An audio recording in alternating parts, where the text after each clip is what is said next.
This is Oscar Bevis for the Stomping Ground, powered by Wow Hydrate and available on DAZN. Eddie, we're in the place where you're going to be doing a show tomorrow night, but tonight it's about Izzy Asif and GBM, but I bet it's got your blood pumping? Yeah, it's good. I mean, you know, it makes sense. We had a nightmare with our show.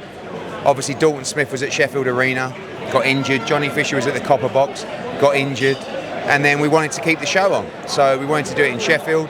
This is a great little arena. Izzy was in here on a Friday night. We've just done the weigh-in in the middle of the show. It was very different, and you know, looking forward to our show tomorrow night and watching this one as well. It's a good show, both of them live on DAZN.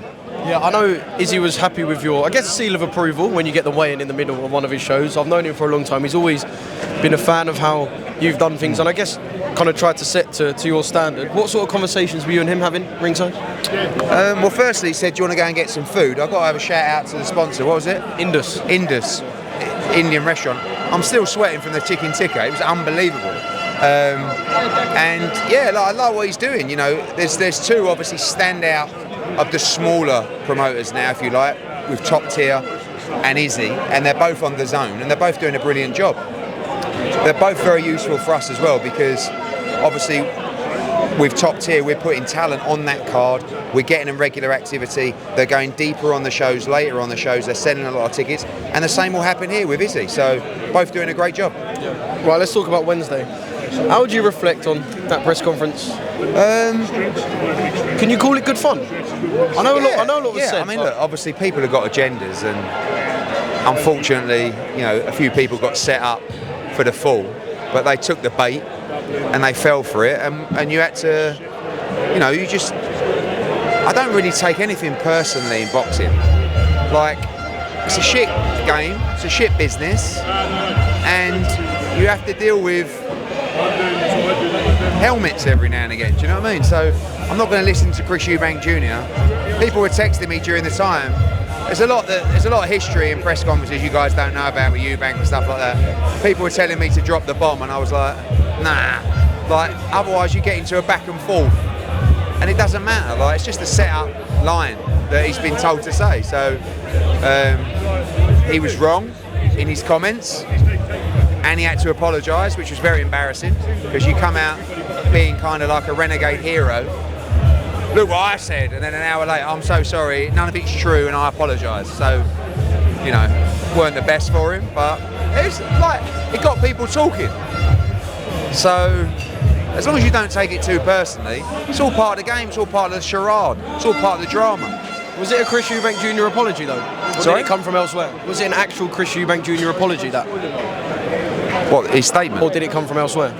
Well, it was his statement. Because would we be right to say after that, to come out 3 hours later and drop a sincere apology might seem a little bit...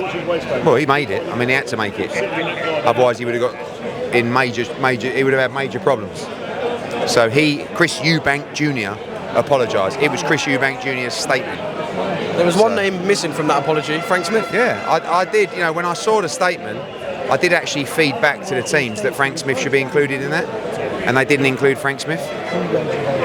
So, you know, I don't know whether that was his choice or whether they just felt that he's not one of the main promoters, if you like, but he still mentioned his name.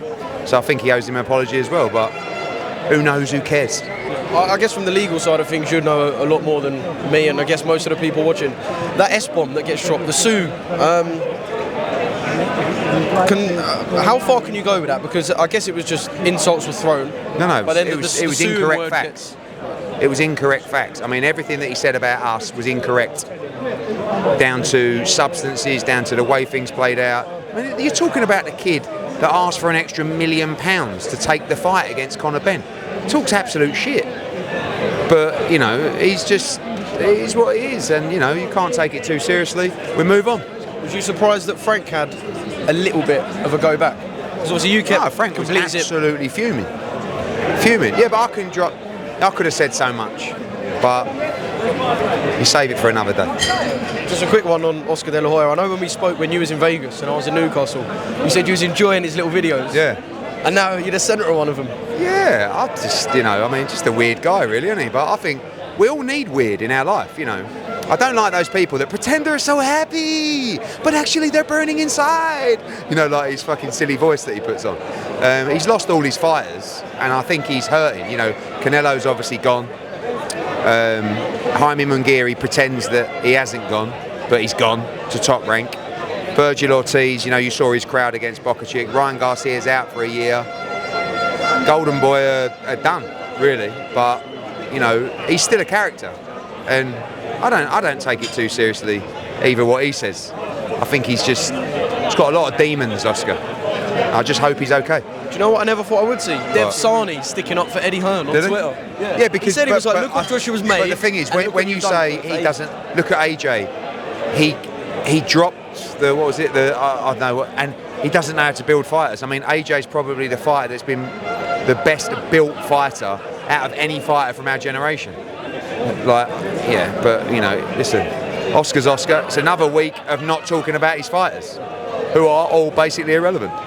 Just one more thing. I know it's only been a couple of days, and he'd have wanted time to have a look in the mirror, have a think, and chill for a little bit. But any movement on AJ and the Bugs? I guess the rematch seems kind of set. We met with His Excellency on Friday.